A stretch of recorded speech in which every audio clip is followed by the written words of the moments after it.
उत्पत्ती एकादशीच्या कथेनुसार सत्ययुगात मूर नावाच्या राक्षसाचा जन्म झाला. तो खूप मजबूत आणि भयानक होता. त्या भयंकर राक्षसाने इंद्र, आदित्य, वसु, वायू, अग्नी इत्यादीचा पराभव करून सर्व देवांना पळवून लावले. तेव्हा इंद्रासह सर्व देव भयभीत झाले आणि त्यांनी सर्व कथा भगवान शिवांना सांगितली आणि म्हणाले, हे कैलाशपती, सर्व देव मूर राक्षसाला घाबरून नश्वर जगात भटकत आहेत. यावर भगवान शिव म्हणाले, हे देवांनो, तिन्ही जगाचा स्वामी आणि भक्ताच्या दुःखाचा नाश करणाऱ्या भगवान विष्णूकडे जा, तेच तुमचे दुःख दूर करू शकतात. भगवान शंकराचे असे शब्द ऐकून सर्व देव क्षीरसागरात पोहोचले. परमेश्वराला तिथे झोपवलेले पाहून त्यांनी हात जोडून त्यांची स्तुती करण्यास सुरुवात केली.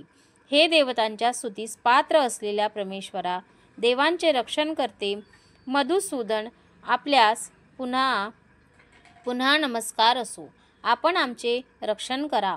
असुरांच्या भीतीने आम्ही सर्व आपल्याकडे आश्रयाला आलो आहोत. आपण या जगाचे निर्माता, पालक, प्रवर्तक आणि पालनकर्ता आणि संहारक आहात. सर्वांना शांती प्रदान करा.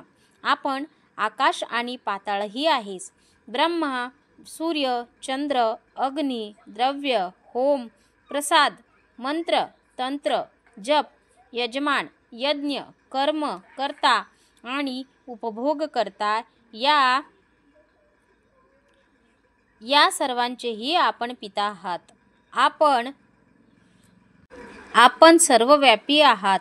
आपल्याशिवाय तिन्ही लोकांमध्ये चल किंवा अचल असे काहीही नाही. अरे देवा, राक्षसांनी आमच्यावर विजय मिळवला आणि स्वर्गातून आम्हाला दूर केले आणि आम्ही सर्व देव इकडे तिकडे धावत आहोत. कृपया आम्हा सर्वांचे त्या राक्षसापासून रक्षण करा. इंद्राचे असे शब्द ऐकून भगवान विष्णू म्हणू लागले, हे इंद्र, तो मायावी राक्षस कोण आहे, ज्याने सर्व देवतांवर विजय मिळवला आहे? त्याचे नाव काय आहे? त्याच्याकडे किती शक्ती आहे आणि तो कोणाच्या संरक्षणाखाली आहे आणि त्याचे स्थान कोठे आहे, हे सर्व सांगा. भगवंताचे असे शब्द ऐकून इंद्र म्हणाले, भगवान, प्राचीन काळी नंदीजंग नावाचा एक राक्षस होता. त्याला मूर नावाचा अत्यंत शूर आणि प्रसिद्ध पुत्र होता. त्याचे चंद्रावती नावाचे नगर आहे.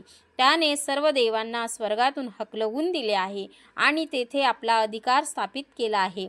त्याने इंद्र, अग्नी, वरुण, यम, वायू, ईश, चंद्र, निरीत इत्यादींचे स्थान घेतले आहे. सूर्य बनून स्वतः प्रकाशत असतो.